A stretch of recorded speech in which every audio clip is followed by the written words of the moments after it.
Welcome to Real Takes and Movie Breaks. I'm Kimberly. I'm Michael. And today we are reviewing the film The Life of Chuck.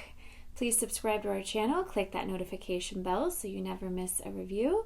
And this will be our no spoiler review. So without giving too much away, we'll share a little bit about what we liked, what we didn't like, and if we would recommend watching it in the theater. So I really liked the writing. There's nothing I did not like about the writing. It's unique. It's touching. The dialogue felt pretty natural, very thought-provoking. It makes you think about time, identity, and how we define ourselves through memory. It's inspiring in some ways, melancholy in other ways. It's beautiful. I also liked the art direction. I liked the direction in general. I thought all the actors were wonderful.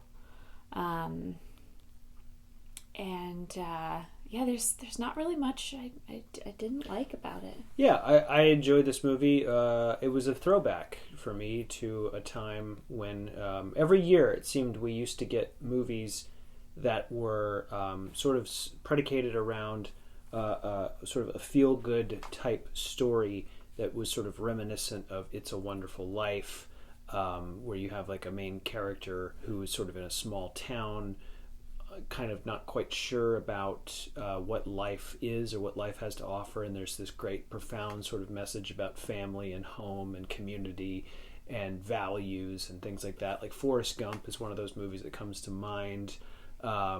Even a movie like it's a Stephen King short story. So like back in the 80s and 90s, I feel like there were films like Stand By Me, which was a Stephen King short story, Shawshank Redemption, that kind of had this sort of thing, or even a movie like Jerry Maguire.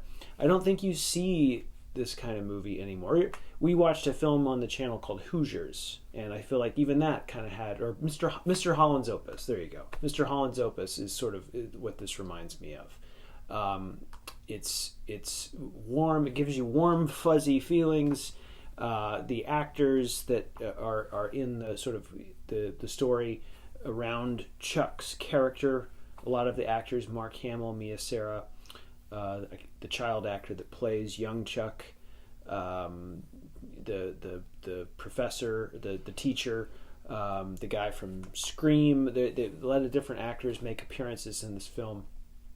And it's really well written, Stephen King short story, and is kind of something that I haven't seen in a long time, and that's why I enjoyed it. So I would definitely recommend watching it in the theater. Would you? Yes, this is a movie I think is sort of designed, the color schematics, the visuals, the sort of scope and breadth of what it's trying to do. It's subtle. In its execution. Another movie it reminded me of, there was a Twilight Zone movie that was made in the 1980s.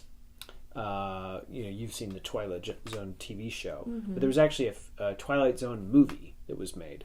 One of the segments in that movie I believe was directed by Zemeckis, I think, and it's about an old person's home. Oh. Kind of like the movie Cocoon. Did you ever see Cocoon? Yeah. Where it's sort of a movie about like, what is this life that I've been living in, the life raft of life, and then sort of something extraordinary happens. Mm-hmm. It's like that kind of story. I'll go ahead and say what I didn't like about the movie. Without giving spoilers. What I didn't like about the movie was there are certain plot elements that I feel are slightly incomplete. And I think it's maybe perhaps because it's a smaller film and there were certain things they were not able to do in the story, or maybe the story itself kind of created some parameters that they sort of adhered to. I would like to have seen maybe a little bit more of this film, a little bit more of it sort of developed, I guess, or as additional scenes, I suppose. I agree with you there. I feel like I love the themes. This is a non-linear film, which is really interesting, and I like how it blends different genres. There's a little sci-fi, a little drama, a little comedy. so different genres are sort of blended together, and the themes are kind of complex. I feel like they could have explored some of the themes a little further. So I agree with you there. But overall, I think I would give this film, I mean, cinematography was great. Everything, I give it like 4.5 out of 5. I would give it a 4 out of 5. I have some issues here and there, but it really did bring me back to, it brought me back to the days of the Wonder Years.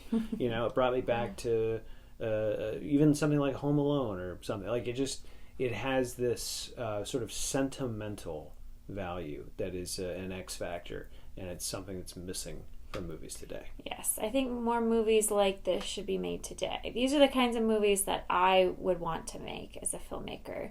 So if you're curious to know more depth about why we like certain things and didn't like certain things, and we'll go into more details in our spoiler review, click the link in the description.